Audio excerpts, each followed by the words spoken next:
আমরা আজকে শুরু করছি 48 ভোল্ট চার্জার উইন্ডিং এর চতুর্থতম ক্লাস শুধু চার্জারের জন্য। আজকে আমাদের কার্যক্রম হলো বিভিন্ন ধরনের ইকুইপমেন্ট সংযোগ দিয়ে একদম কমপ্লিট চার্জার অন করা। তাহলে আমাদের পিছনের যে তিনটা ক্লাস গেল, অবশ্য আমরা ভিডিও দিয়েছি। প্রথম পার্ট ছিল বিভিন্ন ইকুইপমেন্টের প্রয়োজনীয় যে সকল দ্রব্যাদি থাকে, পরিচিত মান ইত্যাদি। দ্বিতীয় পার্ট ছিল চার্জারের প্রাইমারি স্টেপ বা এসি সাইড উইন্ডিং। তৃতীয় ক্লাসে ছিল ডিসি সাইড উইন্ডিং বার্নিশ, অর্থাৎ গতকালকে। আজকে হলো চার্জারের কমপ্লিট কার্যক্রম, অর্থাৎ সম্পূর্ণ ইকুইপমেন্ট সোল্ডারিং, চার্জারের সাথে ফিটিং এবং চার্জার অন করা সম্পূর্ণটা আজকে আমরা ভিডিওতে ওপেন রাখবো ক্লাসে। আপনারা আমাদের সাথে থাকুন, দেখতে থাকুন। নিশ্চয়ই আমরা প্রথম ক্লাসে পরিচিত হয়ে নিয়েছিলাম যে চার্জারের রেকটিফায়ার, চ্যানেল বা volume, fan, meter, ampere meter এবং ফিউজ কভার ইত্যাদি সম্পূর্ণ ঝালাই, প্রয়োজনীয় ইকুইপমেন্ট ঝালাই বা সোল্ডারিং। এরপরে এর আবার সহ কমপ্লিট ফিটিং এর পরে আমরা আবার চেক করে অন করে দেখাবো। তাতে 20-25 মিনিট বা 30 মিনিট সময় লাগতে পারে। আপনারা সাথে থাকুন। তাহলে এখন আমরা যেটা করব, প্রথমে আমরা এই বোর্ডের ভিতরে এই কয়েল ফিটিং এর আগে বা পূর্বে আমরা এই ভলিউম, অর্থাৎ এই যে এখানে লুপ আছে, এই লুপ আমরা এখানে সোল্ডারিং করে নেব। সোল্ডারিংটা খেয়াল রাখতে হবে যেন সুন্দরভাবে হয়। সেক্ষেত্রে আগেই তো আমরা বলেছি যেন ইকুইপমেন্ট গুলো, প্রয়োজনীয় ইকুইপমেন্ট গুলো যেন খুব ভালো মানের হয়। এরপরে তাতাল, রাং, রজন ইত্যাদি খেয়াল রাখতে হবে। ভালো মানের নিলে হাতের কাজটা আরো সুন্দর হবে। তাহলে এখানে আমরা এই যে ভলিউমের ভিতরে আপনারা জানবেন 12টা পয়েন্ট আছে। ভলিউমের ভিতরে 12টা পয়েন্ট আছে। সেখানে একটা পয়েন্ট থাকবে জিরো, চার্জার অফ করার জন্য। ওখানে যখন পিন যাবে তখন চার্জার অফ হয়ে যাবে। তারপরে এখন আমাদের লুপ কয়টা আছে? 2, 4, 6, 8টা। তাহলে 8টা লুপ আমরা 8টা গার্ডে সোল্ডারিং করব। বাকি 2টা গার্ড ফ্রি থাকতে পারে, সোল্ডারিং এর দরকার হয় না। তাহলে এখানে খেয়াল রাখবেন 12টা পয়েন্টের ভিতরে একটা পয়েন্ট আছে যেখানে মাঝখানে ইন করানো আছে। এইটায় জ্বালাই হবে। আমরা এগুলা প্রসেসিং করে নেই, আগে প্রসেসিং করে নেই। যেহেতু এটা প্রসেসিং করা থাকে না, সেক্ষেত্রে আমরা প্রসেসিং করে নেই এইভাবে।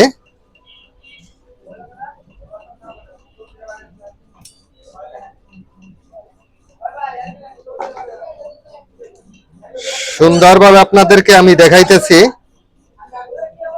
যদি ভালোভাবে অনুধাবন করতে পারেন তাহলে এভাবে করতে পারলেই হয়। মাস্টার নাও, এখন এটা অনলাইন থেকে শুরু করা। আর একটা বিষয় লক্ষণীয় বিষয় আপনারা জানছেন, বিপর আমরা বলছি যে অ্যালুমিনিয়াম তার দিয়ে আমরা চার্জার ওয়েন্ডিং করলাম।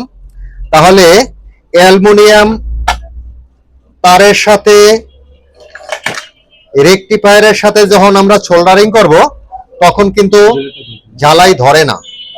তাহলে করণীয় কি? করণীয়টা হলো এই অ্যালুমিনিয়ামের উপরে যদি আমরা চিকন তার দিয়ে প্রসেসিং করে নেই, তাহলে ওই তামার উপরে যদি আমরা সোল্ডারিং করি তাহলে সুন্দরভাবে রেকটিফায়ারের সাথে সোল্ডারিং হয়ে যাবে। কিভাবে? হ্যাঁ, দিয়ে দাও। হ্যাঁ, সুন্দরভাবে এইভাবে যদি আমরা চিকন তামার তার ওখানে প্রসেসিং করে দেই, অর্থাৎ এইটার উপরে রানিং করে বা পেঁচিয়ে তার উপরে যদি আমরা সোল্ডারিং করি তাহলে সুন্দরভাবে ঝালাইটা ধরবে, অক্ষয়ভাবে থাকবে, তামার মতোই হবে যেহেতু তামার উপরে ঝালাই। তাহলে দেখতে থাকুন। আর একটা বিষয়, প্রত্যেকটা যে লুপের মাথা আছে এগুলো কিন্তু ছিল অ্যালুমিনিয়াম। তাহলে লুপের মাথায় যদি এই চিকন তার আপনার 2-2.5 ইঞ্চি পরিমাণের যদি ওখানে সেটিং করে নেন এবং এই তারের মাথায় যদি আপনারা সোল্ডারিং করেন বা জ্বালাই দেন তাহলে কিন্তু সুন্দরভাবে এই ভলিউমের সাথে জ্বালাই হবে। যারা দেখছেন একটা জিনিস খেয়াল করবেন যে বিশেষ করে সোল্ডারিং এর ক্ষেত্রে হ্যান্ড গ্লোভ এবং ছান গ্লাস দিয়ে নেবেন সেফটির জন্য, কারণ এখানে রাং রজন ইত্যাদি ইত্যাদি থাকবে। কারেন্ট ছাড়া সোল্ডারিং হয় না, নিশ্চয়ই জানেন। তাহলে সেফটির জন্য, নিরাপত্তার জন্য একটু ভালো হয়। কিছু কিছু ক্ষেত্রে অসতর্কতার জন্য রাং ছেড়তে পারে বা গরম হাতে লাগতে পারে, সেজন্য আপনার হ্যান্ড গ্লোভ এবং ছান গ্লাস ব্যবহার করাটাই ভালো। হ্যাঁ, প্রথমে যখন এটা হ্যাঁ সোল্ডারিং কোনটা হবে আবার আপনাদেরকে বলছি। আমরা শুরু করছিলাম কোনটা দিয়ে মনে আছে? এইটা দিয়ে আমরা শুরু করছি, নাম্বার 1, তারপরে 2, তারপরে 3, এইভাবে সিরিয়াল দিয়ে এভাবে আমরা প্রথম লুপ বের করে নিছি এবং এই পাশে এসি লাইন উইন্ডিং করার পরে আমরা এখানে কিন্তু শেষ করলাম। এইটা মনে আছে তো? তাহলে যখন আমরা এখানে সোল্ডারিং করব তখন আমরা প্রথমে আমরা এখানে এইটা জ্বালাই দেব, সোল্ডারিং করব, ঠিক আছে? তারপরের পয়েন্টে দ্বিতীয়টা, তৃতীয় পয়েন্টে তৃতীয়, চতুর্থ পয়েন্টে চতুর্থটা, এভাবে আমরা সিরিয়াল মেনটেন করে যাব। বুঝতে পারছেন? এরপরে গিয়া একটা বাকি থাকলো, অর্থাৎ শেষেরটা কি হবে? শেষেরটা যাবে গিয়া ফিউজের সাথে। এটা আমরা বডির ভিতরে সেটিং এর পরে নিশ্চয়ই এটা বলে দেব। তাহলে এবারে বুঝতে পারলেন? ওকে, দেখুন এবারে আমরা চ্যানেল সোল্ডারিং করব আগে। তো প্রথমে আমরা যেই লুপ শুরু করলাম এসি লাইনের, এটা দিয়া, তাহলে এটা এইভাবে হবে। দেখুন খুব দ্রুত গতিতে করা সম্ভব, 1 মিনিটের ভিতরে সবকিছু জ্বালাই দেওয়া সম্ভব চ্যানেল। আর একটা জিনিস খেয়াল রাখবেন, সেফটির জন্য হ্যান্ড গ্লোভ এবং সানগ্লাস, কারণ কিছু কিছু ক্ষেত্রে যেহেতু রাং রজন কারেন্ট ইত্যাদি আছে, এই জন্য যেন ফল্ট না করে বা হিট না করে হ্যান্ডে। দেখুন কত দ্রুত গতিতে সোল্ডারিং করা সম্ভব। অনেকে মনে করেন একটা চ্যানেল লাগাইতে অনেক সময়ের প্রয়োজন। দেখুন আমার কিন্তু চ্যানেল লাগানো শেষ। এবারে আপনি খেয়াল করবেন, খুব সুন্দরভাবে চ্যানেল লাগাইলাম, সর্বোচ্চ 1-1.5 মিনিট সময় লাগলো, নিশ্চয়ই অনুধাবন করলেন। এরপরে আমরা যেটা করব, এইটার নাম তো আইসি বলে, রেকটিফায়ার। এইটা সোল্ডারিং করতে হবে। আবার আগে আমরা সোল্ডারিং করছি, তাতালের নাম্বার হলো 60 ওয়াট, ভেরি ইজি। এই তাতালের ওয়াট হলো 200 ওয়াট, 100, 150, 200। এই ধরনের তাতাল দিয়ে যদি আপনি রেকটিফায়ার সোল্ডারিং করেন তাহলে আধা মিনিট কি 1 মিনিটে ঝালাই হয়ে গেল। এইটা একটা ম্যাজিকের মতো। ওকে, এবারে আমরা এইটা দেবো। এটা একটু ভাঁজ করে নিতে পারেন এভাবে, এভাবে। হ্যাঁ, ধরো ধরো, দেখুন যেখানে যেটা প্রয়োজন। ওকে, 1 মিনিট সময়ের ভিতরে রেকটিফায়ার জ্বালাই। এরপরে তার দাও, ওই তার দাও, আউটসাইড ব্যাটারির সাথে কানেক্টরে তার।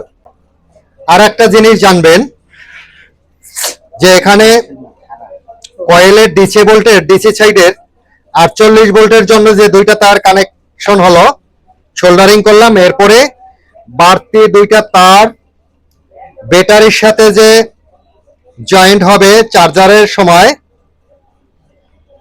ডিসি সাইডের, অর্থাৎ প্লাস এবং মাইনাস, নিশ্চয়ই ওয়ারিং এর সময় এটা উল্লেখ করা থাকবে। সেখানে লাল কালো তার, অর্থাৎ প্লাস মাইনাস 48 ভোল্ট। আপনারা জানেন কালোটা হলো জিএনডি বা মাইনাস। এই তারটা এখানে মাইনাসে সংযোগ হবে, রেড কালার বা লাল কালার হবে প্লাসে। আপনারা আরো জানবেন যে রেকটিফায়ারে প্লাস মাইনাস থাকে। নিশ্চয়ই এটা আমরা আরো বিস্তারিত আলোচনা করব। আমরা সোল্ডারিং করে নেই। এখানে তারের উপরে প্রথমে সুন্দরভাবে রজন রাং, হ্যাঁ মাস্টার দাও দাও, ধরো ধরো। এখানে আমরা সুন্দরভাবে রাং দিয়ে নেব।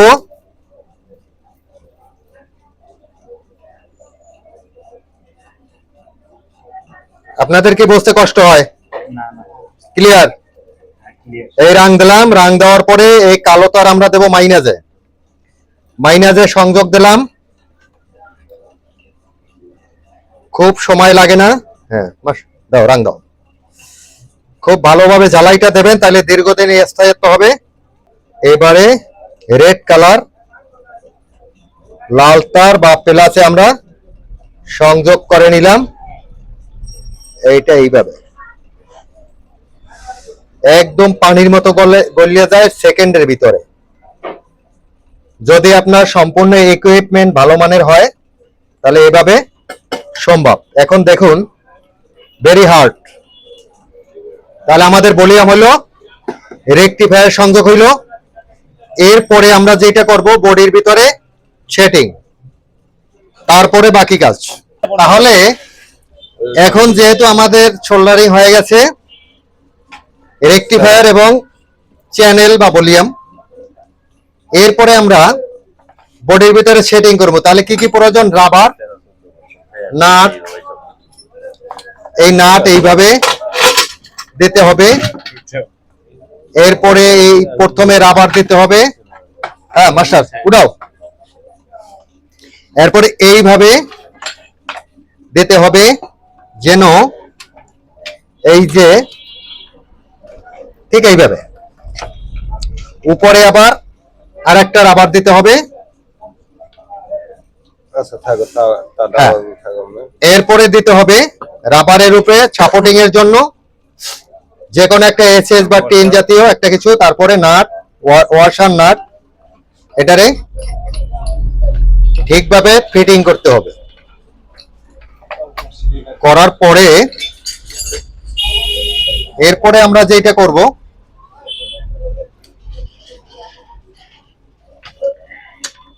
হ্যাঁ সুন্দরভাবে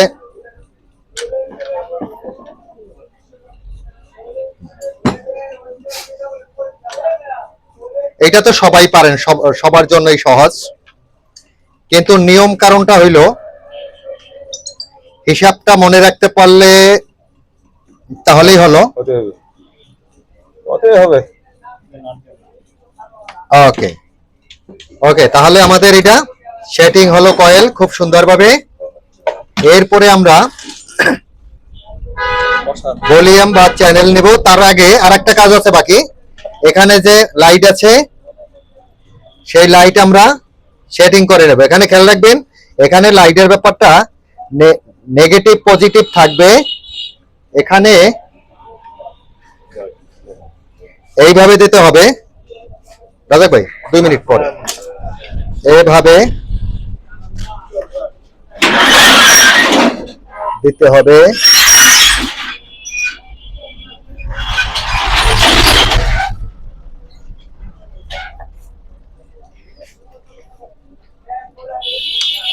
এটা নিউট্রালে,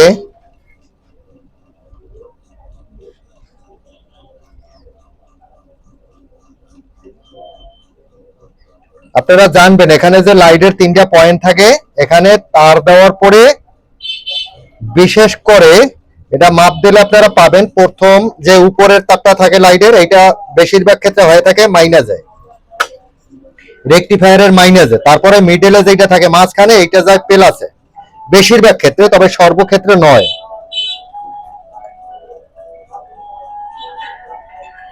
এটা সেটিং এর পরে যদি ভুল হয় তাহলে বাতি জ্বলবে না। 3টা 4টা বাতি থাকে, অনেক ক্ষেত্রে 5টা বাতিও থাকে কিন্তু চার্জারে। আমরা বাতির লাইন জয়েন দিলাম। এরপরে আমরা দেব গিয়া মিটার, অর্থাৎ এম্পিয়ার মিটার। এম্পিয়ার মিটার আমরা সংযোগ দেব। সেটা কিভাবে দেব, যে এখানে আমরা দিয়ে নেব মাইনাসে, মাইনাসের যে তার আউট হয়েছে সেখানে এম্পিয়ার মিটারের তার আমরা এখানে কালেকশন দেব, যেন কত মিটারে উঠে সেটা দেখা যাবে। সুন্দরভাবে সোল্ডারিং করে নিলে হয়ে গেল।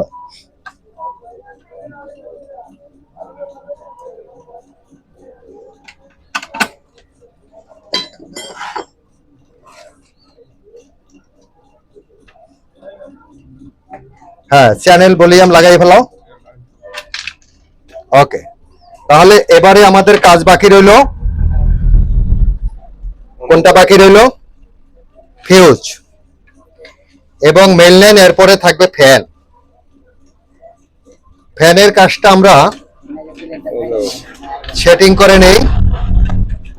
এইটা ক্যাপাসিটারেই মাইনাস দেওয়া আছে, চিহ্ন প্লাস দেওয়া আছে, ওখানে ফ্যানের প্লাস মাইনাস তার সংযোগ দিতে হবে। মনে করি ধরেন এখানে এই নাল কালো, কিন্তু এই পাশে ক্যাপাসিটর সাথে দেওয়া আছে, ঠিক আছে?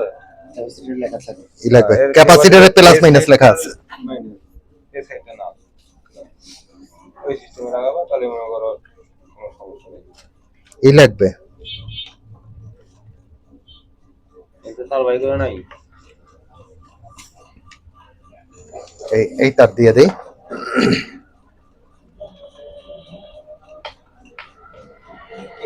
তার ধরে দিলে হয়ে যায়।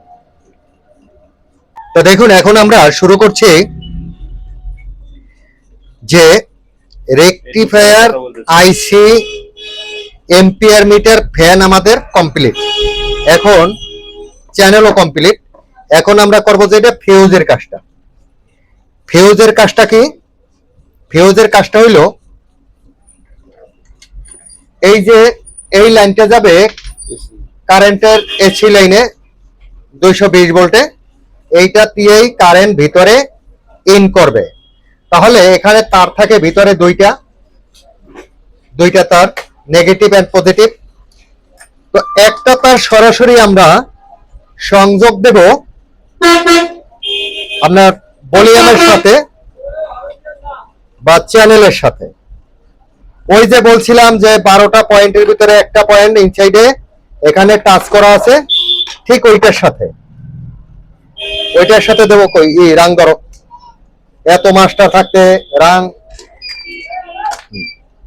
ওকে, ধরো। ওকে, এখানে একটু ধরো, এখানে একটু ধরো। তাহলে দেখুন, আমরা এখানে ওই যে পয়েন্ট বলছিলাম ওইখানে আমরা এটা সোল্ডারিং করলাম। তাহলে আমাদের ভলিউমের সম্পূর্ণ কমপ্লিট। আমরা এখানে নাট দিয়ে ছিটিং করব। এখন প্রশ্ন দাঁড়াইলো যে এসি সাইডের যে আরেকটা তার বাকি আছে, এই তারটা কোথায় যাবে? এই তারটা এখানে সংযোগ হবে এই আপনার ফিউজের সাথে। দেখুন ফিউজের আবার দুইটা পয়েন্ট আছে, দুইটা পয়েন্ট আছে। এই একটা পয়েন্ট উপরে এখানে আমরা সংযোগ করে দিলাম এবং এখানে যে আরেকটা তার আছে সেটা কোন তার বলুন? প্রাইমারি কয়েলের প্রথম মাথা, শেষ মাথা। প্রথম মাথা তো গেছে বলি আমি, আচ্ছা শেষ মাথা। লুপ সহ 8টা লুপ বাড়ি করছেন, সেই 8টা লুপ প্রথম মাথা সহ চ্যানেলের সাথে সোল্ডারিং হলো এবং ওই যে 370 রান বা 370 প্যাচ দিলেন তার শেষ প্রান্ত কিন্তু এইটা, মনে আছে তো? আপনার মনে আছে?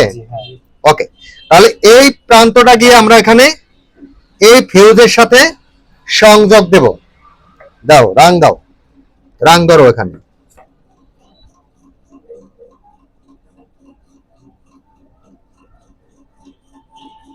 আমাদের জ্বালাই হয়ে গেল।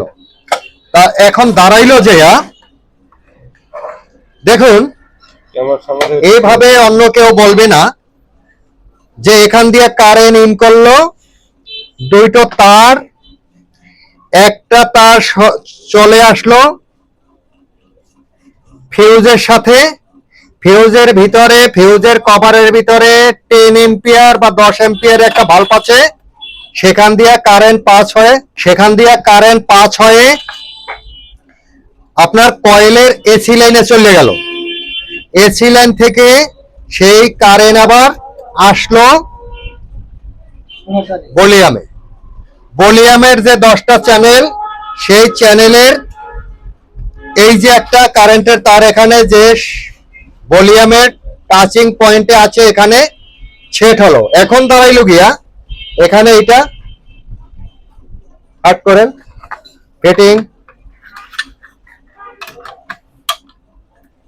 এইটা হয়ে গেল, ভেরি ইজি। তো এরপরে আসবে এখানে একটা নব, মানে চাবে কই, হ্যাঁ এখন চশমা বাদ, এখন তো আর সোল্ডারিং নাই। ওকে, এখন আমাদের সম্পূর্ণ কাজ কমপ্লিট। এখন আমরা এসি লাইনে দিলে ইনশাআল্লাহ চার্জার চলবে।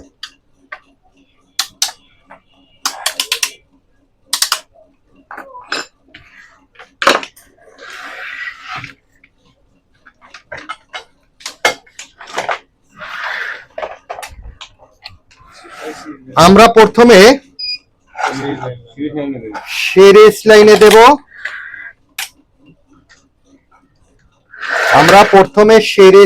দেব। এই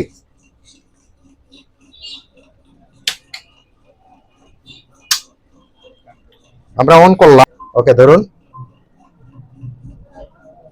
কত ভোল্ট হলো? 48। ধরুন আবার ধরুন কত ভোল্ট? 48। ওকে, তাইলে সাকসেস, সফল। এখন দেখুন আমরা যে ভলিউমের কথা বলছিলাম, যে দেখুন দুইতে এখন কিন্তু সিরিজ লাইনের বাল্ব দেখা যায় না। এই দেখুন সিরিজ লাইন কিন্তু এই জ্বলছে, সিরিজ লাইন জ্বলছে এখানে। চাইরে দেওয়ার পরে 3, এটা জিরোতে আসছে সিরিজ লাইন। ওই দেখুন ওই নোটে না দেওয়া পর্যন্ত মানে কার্যক্রম 100% কমপ্লিট। বাতি জ্বলতেছে, মিটার, এই যে মিটার উঠতেছে, ফ্যান চলতেছে। এখন আপনি ভোল্টেজটা মাপুন, দেখেন কত ভোল্ট আছে মিটারের উপরে আসবে।